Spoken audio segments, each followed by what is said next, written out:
তোমরা যদি আমার শর্টস দেখে থাকো তাহলে এর কিছু অংশ চেনা লাগবে। আজ আমি সব সেরা কন্টেন্ট একসাথে নিয়ে এসেছি। মাইন্ড ব্লোয়িং হোমোফোনস থেকে শুরু করে কাঞ্জি লজিক, ফ্যামিলি ভোকাবুলারি, আর শেষে থাকবে একটা কুইজ। শেষ পর্যন্ত থাকো কিন্তু। চলো শুরু করে এমন কিছু শব্দ দিয়ে যেগুলো উচ্চারণ কিন্তু একই কিন্তু অর্থ সম্পূর্ণ আলাদা। হাসি, হাসি। হানা, হানা। কামি, কামি, কামি। কুমো, কুমো। হি, হি। মে, মে। সাকে, সাকে। কিকু, কিকু। কিরি, কিরি। জাপানি ভাষায় পিচ অ্যাকসেন্ট আর কন্টেক্সট দিয়ে এগুলো আলাদা করে বোঝা যায়, তাই না? এখন থেকে কীভাবে দুটো সহজ কাঞ্জি মিলিয়ে নতুন কাঞ্জি তৈরি করা যায়। উমি, ওমা, কাইবা, কাওয়া, বোতা, ফুগু, হি, ইয়ামা, কাজা, দেন, কুরুমা, দেনশা, হানা, মিজু, হানা মিজু, তেন, কি, তেনকি। একটি মজার বোনাস ফ্যাক্ট, অনেক সময় দুটো কাঞ্জি জোড়া লাগলে তৃতীয়টার উচ্চারণ কিন্তু পরিবর্তন হয়ে যায়। এটাকে বলা হয় রেন্ডাকে। এখন এমন একটা জিনিস দেখো যেটা অনেকেই জানে না, জাপানি ভাষায় প্রতিটা পরিবারের সদস্যদের জন্য দুটো শব্দ থাকে। যেমন নিজের বাবাকে বলা হয় চিচি আর অন্যের বাবাকে বলা হয় ওত্তোসা।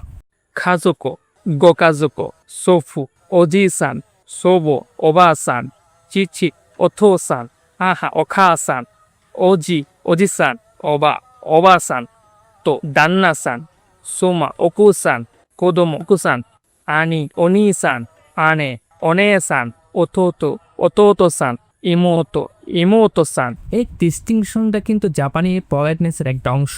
উল্টে বললে কিন্তু শুনতে অনেকটা অদ্ভুত লাগবে। জাপানি সপ্তাহের দিনগুলো নামের পেছনে কিন্তু একটা মজার তত্ত্ব রয়েছে। যেমন রবিবার মানে নিচিওবি, মানে সূর্যের দিক। সোমবার গেতসিওবি, চাঁদের দিক। মঙ্গলবার প্রায়োবি, আগুনের দিক। বুধবার সুইয়োবি, পানির দিক। বৃহস্পতিবার মুকুয়োবি, গাছের দিক। শুক্রবার কিনিওবি, সোনার দিক। শনিবার গয়োবি, মাটির দিক। 5টা মৌলিক উপাদান আর সূর্য এবং চাঁদ, এই 7টা মিলেই কিন্তু জাপানের সপ্তাহে তৈরি। এখন কিন্তু এজেন্সিয়াল ভাব যেগুলো ছাড়া বাক্য কিন্তু একদম সম্পূর্ণ হবে না। ইকু, যাওয়া। কুরু, আসা। থাবেরো, খাওয়া। নোমো, পান করা। মিরু, দেখা। হানাসো, কথা বলা। খাও, কেনা। খাকু, লেখা। সুরু, করা। আও, দেখা কর। একটা ইউজফুলটি, জাপানিতে শুধুমাত্র 2টা ইরেগুলার ভাব রয়েছে, উরু এবং সুরু। বাকি ভাবগুলো কিন্তু একটা নিয়মই মেনে চল। এবার আমরা দেখাবো যেটা শুনে তুমি কিন্তু অবাক হবে। জাপানি নাম্বার মূলত হচ্ছে ম্যাথস বা গণিত। Learning Japanese number 1 to 100 is quite easy. All you have to memorize is from 0 to 10. And there, re, ichi, ni, san, yon, go, roku, nana, hachi, kyo, and jo. Now, if you want to say 20 in Japanese, all you have to think it like 2 into 10. 2 means ni, and 10 means ju.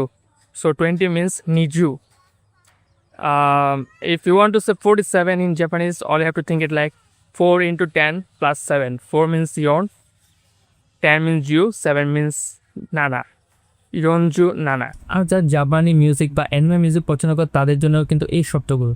You can learn more instrument name in Japanese and they are guitar, piano, violin, flute, doramo.